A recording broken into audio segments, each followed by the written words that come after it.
O'Connor with the Mitch McConnell Retirement Committee coming back at you with a video here. I'm here at the Frankfort, Kentucky post office on Wilkinson Boulevard with my spouse and Mitch McConnell Retirement Committee fellow member Nate Orshan. He's doing the videotape. And we just took a span of the very beginning of the protest here just to show you that people in Frankfort, Kentucky stand with the post office. And I just thought I would just give a little bit of context. There are these protests going on across the country right now.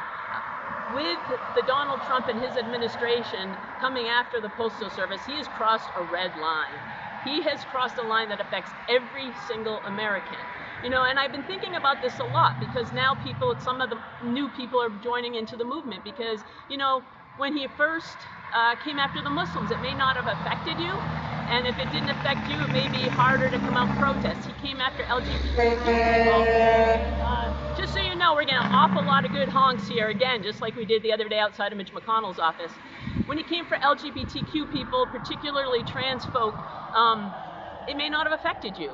He came after families and children who were entering into the United States to seek safety in their lives. He put children in cages. But again, it really might not have affected you, so it may not have felt as relevant.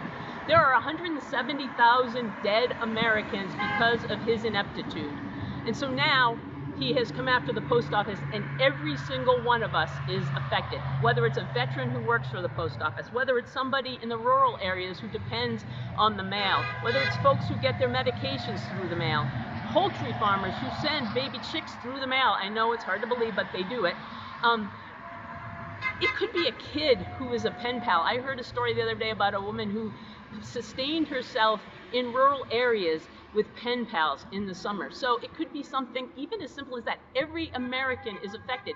And on top of it, it's messing with our constitutional right to vote. We can't be a democracy if we don't get people voting. Whether you vote left or right, Republican, Democrat, Independent, progressive, however you vote, you have a right to vote. So this isn't about me as a Democrat. This is about all of us. And so we're seeing people come out. We get the news here. You hear the honks.